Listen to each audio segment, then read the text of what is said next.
You all right, buddy? You're all right? Yeah, give me 5. Fine, Bill. Stop patronising me.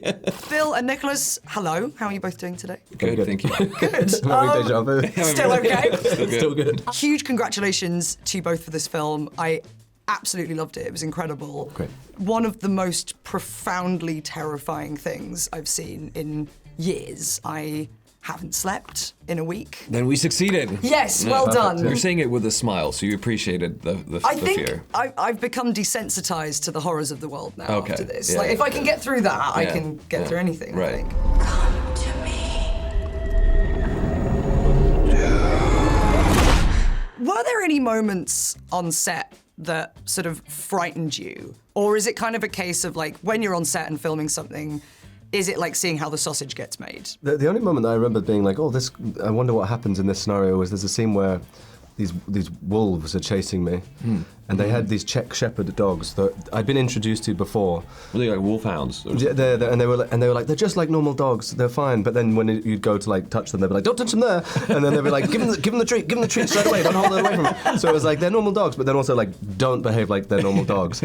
And then they were like, Don't look them in the eye. And then on the day they were like spray painted black, and I think I don't know how they performed, but they were like riled up, and I was like running on the spot and like trying to get out of breath and like get into the physicality of the scene, and they'd be like held back across the room from me on leashes. But like when I would start going, they'd like get wound up and like barking like intensely at me and staring at me like I was a juicy little snack, and then they'd call action. And I'd take off running and try and climb out this window, but there was one time where I slipped, and like I made it out the window before they got there, but there was part of me that was like, oh, I wonder what happens if they do get to me. There is a devil in this world, and I have met him. There is some adorable behind-the-scenes footage from It, when you're in the full Pennywise get-up and you're kind of checking that the kids are okay after every scene. Yeah. Was there any safeguarding like that in place for this between you guys, or was it like, no, you know what? No, they're all adults. We're all in this grown-ups, movie. we can just let yeah. He didn't care. He didn't look after You us. all right, buddy? You're all right? Yeah, give me 5. Fine, Bill. Stop patronising me. You okay? Good job. That scene where you two meet for the first time is so visceral and terrifying. Was that the first time that you saw Count Orlok, like with the prosthetics and the makeup? I think fully, yeah. I heard a recording of your voice and we'd rehearsed, but you weren't in the full prosthetics when we rehearsed and everything. So that was the first time that it was all kind of put together, and it's completely immersive because, you know, the sets that Craig designed and the way that Jaron lights them and the way that Rob creates an atmosphere on set, he plays music and stuff, so it feels already like a very imposing place to be. But then you put this brilliant performance by Bill playing this terrifying character in there as well, and it is a heightened reality that is very easy then to be scared within. Standing before me was death. But I'd never been so happy. It wasn't my first rodeo with prosthetics, and I'd seen Robert. He actually made sort of a digital painting, a drawing of Orlok that he shared with me. But then, you know, I saw what David White, the prosthetic designer, did. And I just saw the bust of it, like they built it off of your face mold, and I was like, okay, well, I don't think this guy looked like me when he was alive. Like, he's a undead sorcerer, vampire. And then once they started blending the pieces and the hair and the mustache came on, I saw him come alive, and I can also see how I could make this face come alive.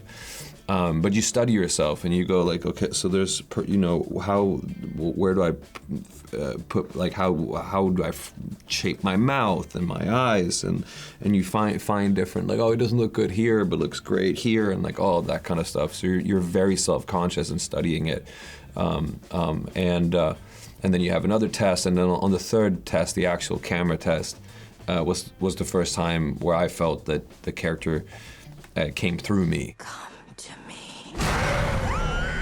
How did the voice come to you? Because that's such a huge part of this performance, and it's what makes you so transformative in it. Yeah. Well, the voice was a lot lot of work, and that was this like leading up to the shoot. I worked with an opera singer, also Eunice daughter, Icelandic opera singer, to find sort of the different placements in the body of the voice. I was also losing a lot of weight for the character, which is not helpful because the bigger you are, the more of a chest you have that resonates. So I was like, okay, this is counterintuitive to get the voice as deep as possible. But so there was a whole technical aspect of it, and then it was just me recording myself, listening back, recording, listen back, recording, listen back. And I noticed that I could, because I recorded myself so many times, I knew when I was like, okay, now I'm in a place where I can easily access the voice. And then certain times I'm like, oh, now I'm tight. So why am I tight, and why isn't the voice coming out the way I want? So I built this sort of routine for myself, a 20-minute routine to get as relaxed. Like you can massage your larynx, like you can do all of these like little exercises to kind of be relaxed, and you get deeper and you get deeper. And I would do sort of a breathing exercises, like 3 rounds of breathing exercises, and that opens the chest up, and I really needed to be so relaxed and not tense for it to be activated. You will obey this my counsel. But, my lord,